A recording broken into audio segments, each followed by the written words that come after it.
چې موږ نه منو ستا پاسپورټ نه منو موږ د چمن دا لاره خلاصه عزیزانو زموږ حوصلې د کوژک د درې په شان سختې او مضبوطه او اوچتې دي زړونه به نه اچوئ همت به نه بایلئ په همت سره او په یووالي سره کامونه ملکونه فتح کړي دي غم زما د کور دربند ټاکلی دی غم زما د کور دربند ټاکلی دی اوښکو د لیمو هلمند ټاکلی دی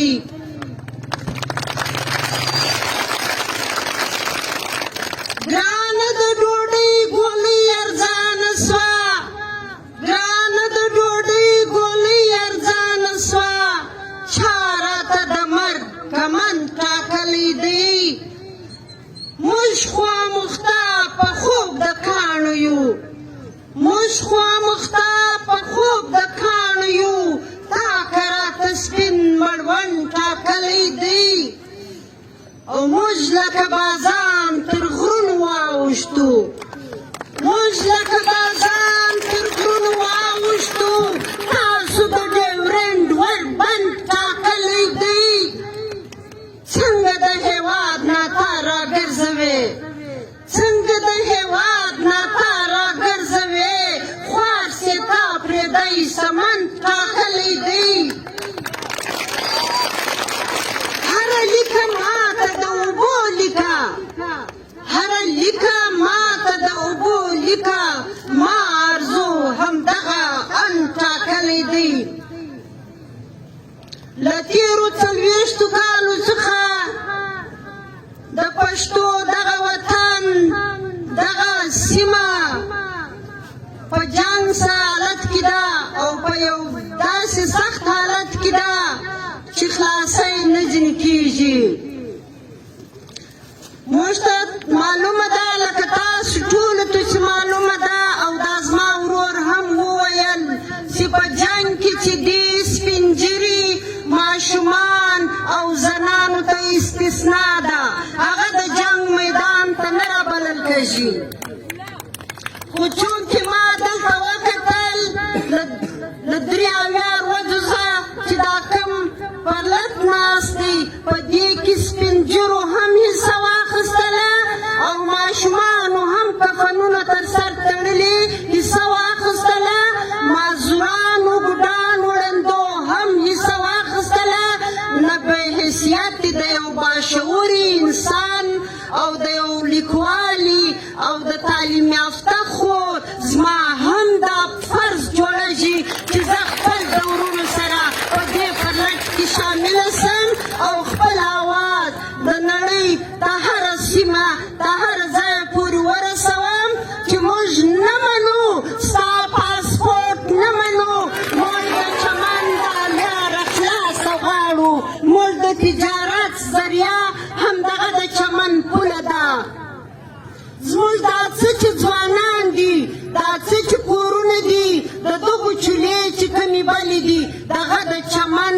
اخوا دېخوا په تجارت باندې دي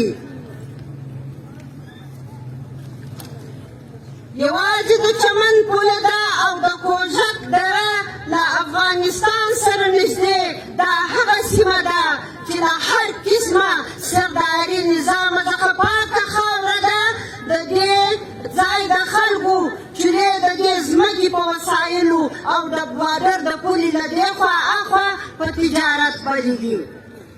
چمن له 1890 پورې د افغانستان حصه و او له هغه وخته تر دا اوس پورې دا ښار د افغانستان او سنټرل ایشیا ترمنځ د رابطې لاره وه په دې پوله هر قسم فوجي او تجارتي قافلې تېرېدې او له افغانستانه یې انګور انار او نورې مېوې پر دې لاره باندې راته رولې یعنی د ملک د صنعتي تجارتي اقتصادي سرګرمیانو مرکز دغه د چمن پوله وه زموږ کورونه زموږ جایدادونه نیمه یې د چمن د پولې په دې خوا دي او نیمه یې د چمن د پولې په ها خوا باندې دي زموږ زنانې یو بل ته سره واده دي د دې ځای ښځې د سامان د پولې په اخوا واده دي او د هغه خوا ښځې دلته واده دي. زموږ مینه یوه ده، زموږ وینه یوه ده.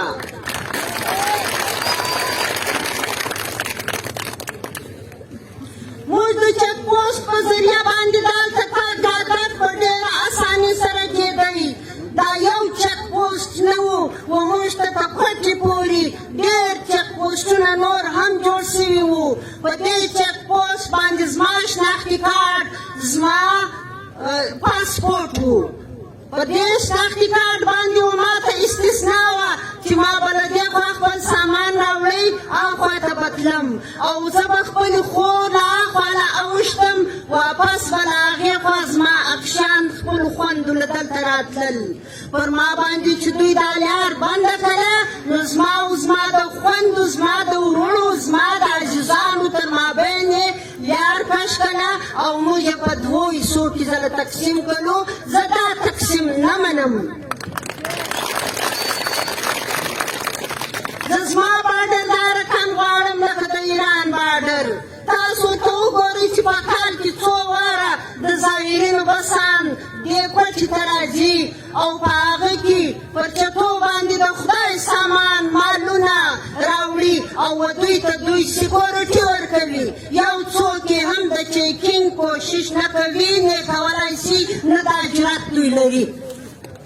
بیا دغسې د چاینا باډر دی چې موږ ورته لاره هواره کړې ده او موږ په سیلو ځو راځو. زموږ فوجیان هلته کورونه او جایدادونه پکې لري. دغسې په نورو ملکونو کې زموږ خلک جایدادونه او کورونه لري. تګ و راتګ یوه پابندي، یو شی نسته. دلته که ما یوه پیاله راواړوله نو پر ما باندې اسمان ونړېدی. او له دې علاوه د انډیا موږ په مطالعه پاکستان کې ویلي دي، په مطالعه پاکستان کې موږ ته دا راښوولي دي چې انډیا زموږ ازلي دشمن دی او د هغه خلاف یې دونې مواد لیکلی دی. د جنګو ذکرونه یې کړي دي چې په یو صورت باندې انډیا دوی زموږ دوست نه مني، خو بیا هغه باوجود موږ د خلکو د پنجاب دا کوشش دی چې له انډیا سره تعلقات برابر سي و دوی ته دوستي بس وچلېږي، دوستي ټرین یې هم وچلاوئ او له هغه ځایه نه چې خلک پر ما بمبارۍ وکړي، هغه پایلټ دوی ونیسي او په ډېر معززه او ښه طریقه باندې واپس و دوی ته ورحواله کړي.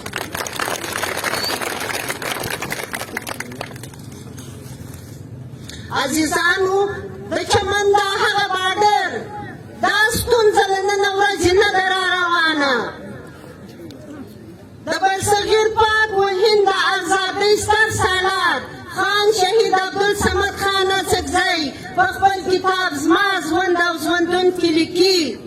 چې ما له هغه ورځې ده د دا خپل قام د ازادۍ ناره پورته کړه چې دلته به فوجان راتلل او په خټو بې ګوټونه لړلي وو. دا زما د قام خوارانو به په خپلو پټوګانو د دوی ګوټونه ورصفا کول. د هغه وخته څخه دلته د سرداري نظام نسته، نه چا منلی دی او نه موږ غلامان اوسېدلي یو، نه موږ غلامي منو. په دې چمن باډر باندې د قاضي ملا سلام شیزی سوسنې چمن کتاب سوځل سوی دی. د شعرونو کتابه زه د دوی دونه خار خوړی. نو دوی زما د ولس له جذبې او زما د ولس له پوهې دوی و موږ ته نه د تعلیم ذریعه راکوي، دوی نه و موږ ته د معاش ذریعه راپرېږدي، نه موږ د بنیادي سهولیات یو صحت یو مرکز لرو او د دوی په وطن کې کارخانې زما په ګیس او زما په کولو باندې چلی شي. او د دوی په وطن کې چې کومې درختې ونې او آبادیانې دي دا ګردې د خیبر پښتونخوا په اوبو باندې آبادې دي. او د دوی په وطن کې په سوو نه بلکې به اوس وزرو ته رسې فیکټریانې دي و هر سړي ته روزګار ور حاصل دی. زما د روزګار یوه ذریعه دغه د چمن پوله وه او دا روزګار نن دوی پر ما بند کړی دی، لیکن نه یې شي بندولی. روز تر مرګه پورې به موږ په دغه احتجاج او په دغه پرلتونه، دا پرلتونه به نور هم په مخه ځي، نور به هم دغه غټه ځي. د جنوبي پښتونخوا بلکې په خیبر پښتونخوا په هر ښار کې به دغسې پرلتونه نور هم جوړه شي. عزیزانو زموږ حوصلې د کوژب د درې په شان سختې او مضبوطه او اوچتې دي. زړونه به نه اچوئ، همت به نه بایلئ، په همت سره او په یووالي سره کامونه ملکونه فتح کړي دي. تاسو هغه قام یاسته چې 300 کاله تاسو پر دنیا باندې باچهي کړې ده. نو نن څله داسې ورځ راله باید چې موږ په دا خپلو ګریوانو کې هم لږ وګورو چې پر موږ ولې داسې سخته ورځ ده. هغه یو شی دی زموږ په آفس کې بې اتفاقي.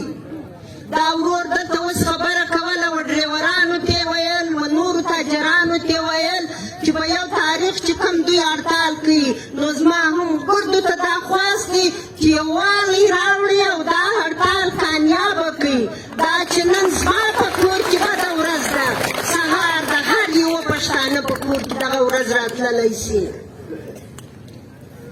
زه نور خپل تقریر نه اوږدوم، دلته مشران ناست دي، هغه به تاسو ته خپلې ویناوې کوي. دا یو پیغام درته وایم چې د ملي مشر محمود خان اچکزۍ کوششونه روان دي. انشاءالله دې ځپلي کام نه به ضرور یوه نه یوه خوشخبري یو نه یو وخت ضرور ومېلاوئ. ډېره مننه. کور مو ودان چې زه مو واورېدلم په درناوي.